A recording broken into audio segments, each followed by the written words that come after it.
E aí, turma do terceiro ano, animados para continuar nossos estudos?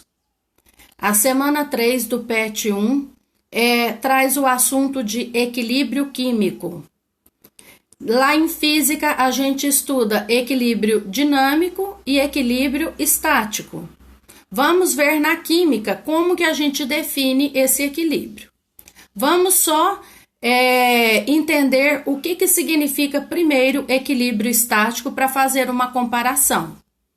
Quando nos dizem que algum objeto entrou em equilíbrio, imaginamos imediatamente que esse objeto está cercado de forças que se anulam mutuamente e, portanto, ficará parado indefinidamente até sofrer alguma perturbação.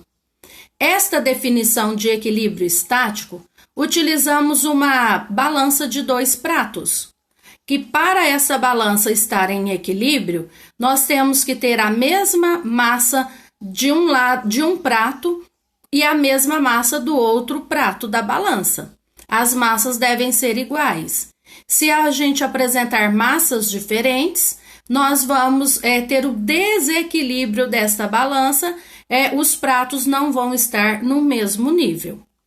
Bom, agora vamos perceber que entre um significado e outro, nós temos um sinalzinho de diferente.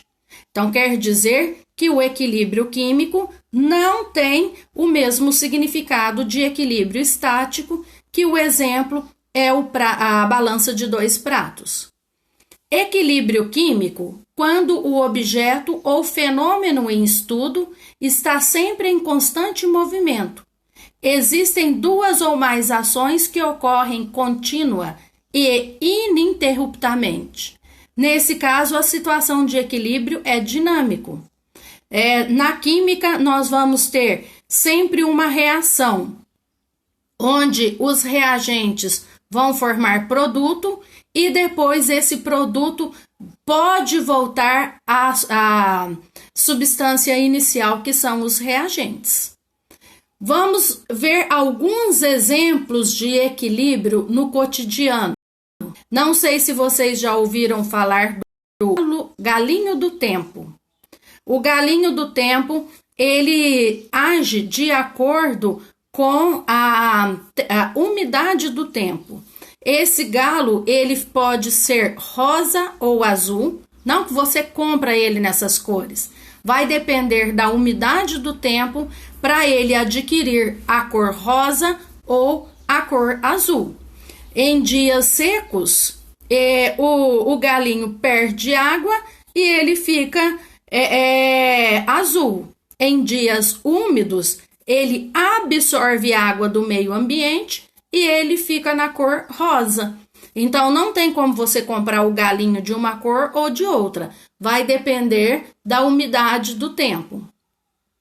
As cárias dentárias também é um exemplo de equilíbrio químico. Nós temos o esmalte do dente. O esmalte é aquilo que protege o nosso dente. E quando ocorre a desmineralização desta capa que nós temos no dente, né, esta proteção que tem no dente, ela vai chegar até a polpa do dente, onde bactérias podem entrar ali e nós sentimos a dor de dente, né? Que é um processo que ocorre mesmo em dentes saudáveis, que pode chegar, né, às cárias. Aqui o exemplo do peixe. Nós sabemos que o peixe tem um cheiro muito característico, que é chamado de metilamina. E a metilamina é uma substância de caráter básico. Como que eu tiro o cheiro forte de peixe da minha mão? Passando limão na mão. Porque o limão, ele tem caráter ácido. O ácido neutraliza a base. Só temos que tomar cuidado porque o limão mancha a pele. Temos que lavar muito bem. Então, para tirar o cheiro forte da mão, né, quando a gente vai mexer com peixe, utilizando o limão. O equilíbrio das lentes dos óculos fotocromáticos.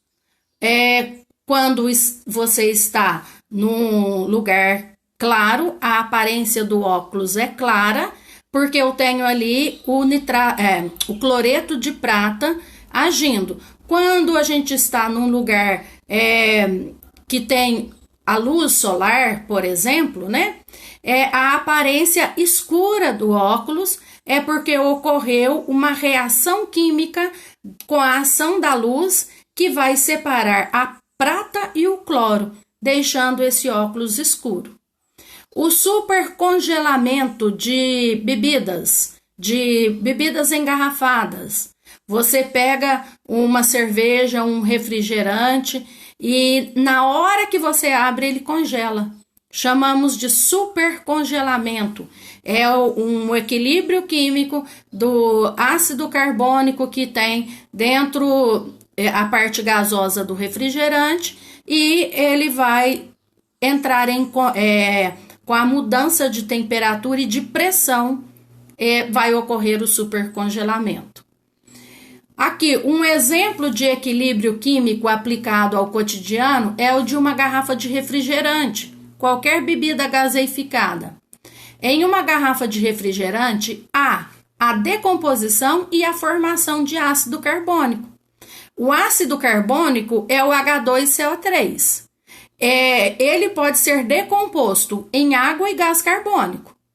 Então, ao abrir o refrigerante, né, a gente vê que estas duas substâncias, né, o ácido carbônico e o dióxido de carbono, ele se apresenta em equilíbrio, tanto na formação do ácido carbônico quanto em sua decomposição. Quando a garrafa é aberta, a pressão interna da garrafa diminui de forma que a diminuição da pressão favorece a decomposição do ácido carbônico, fazendo que a garrafa libere gás. Agora que nós vimos os exemplos, né, de equilíbrio químico, agora que nós vimos como que eu olho no cotidiano e encontro esse conteúdo, eu tenho aí o típico gráfico de um equilíbrio químico. A linha vermelha e a linha azul. A linha azul representa os reagentes, todas as substâncias que estão antes da seta. Aqui representadas de A mais B são os reagentes. Produto representado por C mais D, que é o produto formado. Neste caso aqui, a linha azul é o A mais B, quer dizer, eu tenho no início da reação muito reagente. Então, a linha azul começa lá em cima.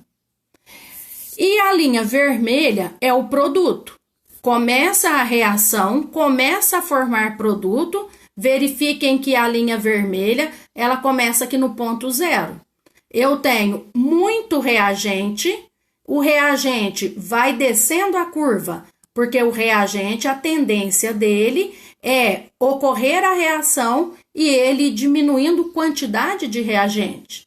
E o produto não. O produto não existia produto. O equilíbrio começou a ser iniciado, o equilíbrio vai gastar reagente e formar produto. Então, a linha vermelha que começa no ponto zero, ela começa a aumentar a quantidade de substâncias. E vamos chegar no ponto aqui do equilíbrio, onde as duas linhas se encontram. Eu vou ter nesse ponto aqui a mesma quantidade de reagente e a mesma quantidade de produto. E a reação, por que ela não é estática? Ela é dinâmica. Ela é um equilíbrio e é dinâmica, porque a reação não para. A formação de reagente e de produto, ela continua. O outro exemplo aqui de equilíbrio, agora, né, com gás hidrogênio e gás iodo, representado aqui, né, por essas moléculas, o hidrogênio de branco e o iodo de laranjinha. Reações reversíveis como estas são representadas por uma dupla seta que indica a reação direta e a reação inversa. Primeiro passo: para ser uma reação de equilíbrio químico, a seta tem que estar para os dois lados. Tem que ter uma dupla seta. Se ela for só para um lado, a reação é só direta, ela não volta ao que era antes, ela não volta ao reagente. O equilíbrio químico é estabelecido quando a velocidade das reações diretas e inversas são iguais. Então, quando que ocorre o equilíbrio? Quando a quantidade de produto e a quantidade de reagente é igual. Alguns exemplos aqui de gráficos de equilíbrio químico. O primeiro gráfico aqui, ó, eu tenho a quantidade de reagentes igual à quantidade de produto. Começa a linha pontilhada é produto, a linha contínua é reagente, o reagente começa a ser gasto, o produto começa a ser formado e chega num ponto que eles encontram. Neste ponto onde eles se encontram, ocorreu o equilíbrio. Nesse tipo de gráfico, eu tenho o equilíbrio com a mesma quantidade de produto e de reagente. Já nesse gráfico aqui, eu tenho um equilíbrio onde o produto formado é em menor quantidade e o reagente formado é em maior quantidade. Mas vai chegar num ponto que a quantidade de reagente de produto, sempre o reagente vai ser maior e sempre o produto vai ser menor, não vai oscilar. E neste outro gráfico, ao contrário, a quantidade de produto vai ser maior e a quantidade de reagente vai ser menor. Então, esses três tipos de gráficos, todos os três representam equilíbrio químico. Agora, nós temos como calcular o equilíbrio químico através das fórmulas de Kc, que é a constante de equilíbrio, o C é constante e o K é o equilíbrio. E o Kp é a constante de pressão, porque a concentração, a quantidade de substância e a pressão exercida sobre a substância no estado gasoso, ela vai representar o equilíbrio. Então, nós temos aí, quando eu tenho a constante de equilíbrio baixo, ou a constante de pressão ela é baixa, né? A reação tende para a formação de reagente. Quando eles são altos, a reação tende para a formação de produto. E quando eles são iguais, a concentração de reagente e produto são iguais, é o que está representado naqueles gráficos lá que eu mostrei para vocês. Ó, a concentração, a constante de equilíbrio para a concentração, como que eu faço? Sempre quando faz um balanceamento, eu vou ter o índice do balanceamento. Então, eu vou ter produto dividido pelo reagente, sempre utilizando estas fórmulas, né? O valor é elevado ao índice. Depois, nós temos aqui os fatores que afetam o equilíbrio. Quais são esses fatores? A concentração. Claro, se eu tenho mais reagente, eu vou ter mais produto. Se eu tenho menos reagente, eu vou ter menos produto. Então, a concentração, ela é determinante nos fatores que afetam o equilíbrio. A temperatura, nós sabemos disso, verificando aí se eu tenho um refrigerante quente, uma substância gaseificada quente ou fria. E a pressão também, ela afeta o equilíbrio. Isso aí é chamado de princípio de Le Chatelier. Quando um sistema em equilíbrio sofre algum tipo de perturbação, ele tende a se reajustar a fim de diminuir os efeitos dessa perturbação e atingir novamente o equilíbrio. Embaixo aqui, características que identificam um sistema em equilíbrio. Então, a primeira característica, as reações direta e inversa ocorrem simultaneamente, portanto, o equilíbrio químico é dinâmico. Ao mesmo tempo que reagente é consumido, produto é produzido, é formado. Segundo, a velocidade da reação direta é igual à velocidade da reação inversa. A velocidade que é gasto, que é consumido o reagente, é a mesma velocidade com que é formado o produto. Terceiro, se não houver mudança no sistema em equilíbrio, as concentrações dos reagentes e produtos permanecerão constantes. Todas as propriedades macroscópicas do sistema não variam com o tempo.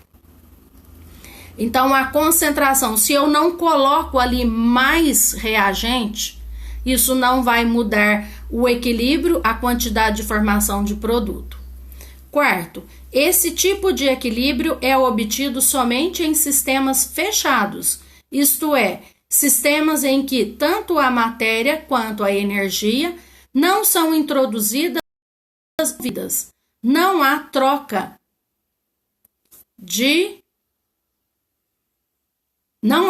delas com o exterior. Então, estas são as características para que nós observemos um equilíbrio químico. Bom, gente, um breve relato aqui. Esse conteúdo tem muito mais ao que estudar, mas o que tem aqui nós conseguimos resolver as atividades da semana 3. Fiquem todos com Deus e até a próxima aula.